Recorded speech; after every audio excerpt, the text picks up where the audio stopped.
Acheter cash ou à crédit? Que faire? Bonjour à toutes et à tous, j'espère que vous êtes en pleine forme. Je m'appelle Elodie, je suis investisseuse, coach immobilier certifié, conférencière et fondatrice de Real Estate in Belgium, un organisme qui a pour but de vous aider à investir dans des biens qui vous rapportent de l'argent chaque mois. Aujourd'hui, dans cette nouvelle vidéo, nous allons aborder une notion qui pour certains va peut-être paraître évidente, mais pourtant j'ai quand même beaucoup de questions à ce sujet. Du coup, c'était intéressant, je trouve, d'y répondre par vidéo pour que ça serve au plus grand nombre. Avant d'aller plus loin, surtout, abonnez-vous à la chaîne pour voir les prochaines vidéos, commentez la vidéo, likez-la, bref, faites-vous plaisir et surtout, ne repartez pas sans le cadeau que je vous offre, boum, juste ici, en dessous de la vidéo et qui va littéralement vous aider lors de votre demande de financement. On se retrouve après le jingle.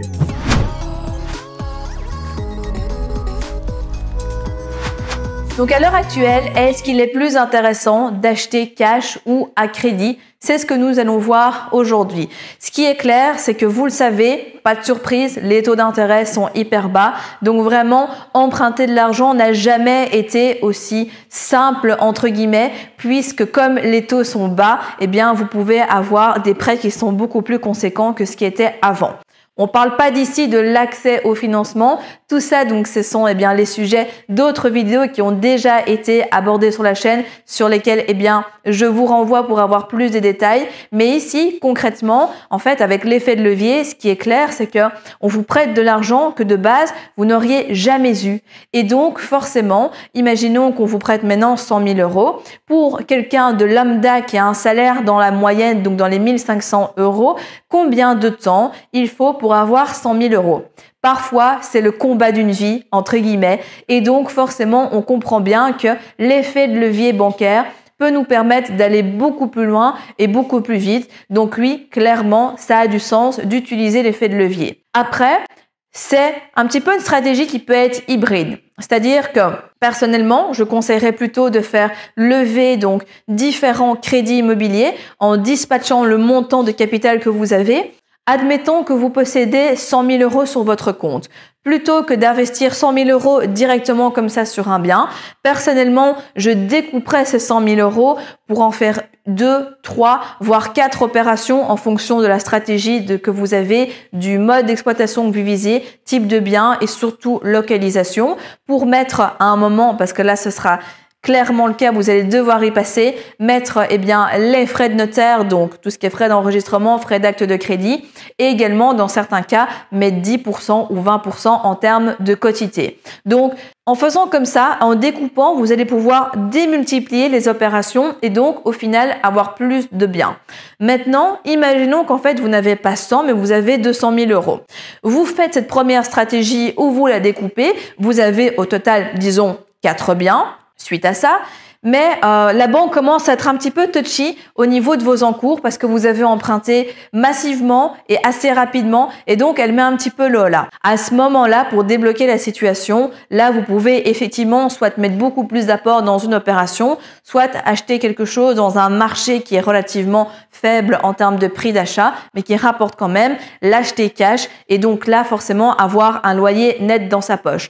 Donc personnellement, je trouve que c'est intéressant en fait de mixer les deux. Ça va vraiment dépendre aussi de ce que vous souhaitez atteindre en termes d'objectifs.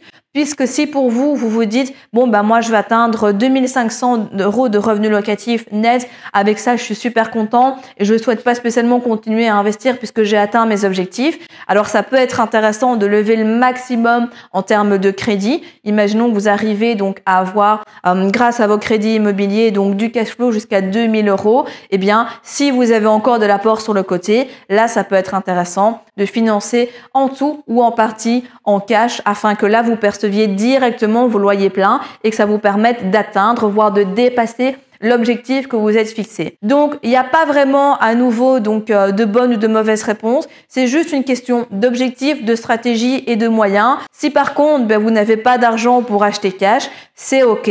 Moi, j'ai commencé comme ça aussi. et ça s'est très bien passé, alors choisissez plutôt la première solution qui est lever de l'argent en banque parce que surtout, n'oubliez pas, comme je le disais, c'est de l'argent qu'on vous prête, qu'on crée vraiment littéralement à partir de rien. Ça, c'est encore un autre débat et donc d'atteindre aussi beaucoup plus rapidement vos objectifs immobiliers. Par contre, si maintenant vous avez vraiment envie parce que vous avez énormément de cash, de pas vous embêter avec des crédits, c'est votre choix à vous aussi. Là, vous pouvez effectivement investir donc tout votre argent dedans. Vous percevrez directement vos loyers. Ce qui est intéressant également, c'est juste que n'oubliez pas que dans quelques années, les taux auront remonté, que vous aurez pris de l'âge, etc. et que donc obtenir un crédit immobilier pourra être plus difficile. Donc voilà. Personnellement, je préfère toujours conseiller de prendre ce qu'on nous donne maintenant, puisque souvenez-vous, c'est exactement la même chose qui s'est passé avec le crédit à 125% pour les primo-accédants.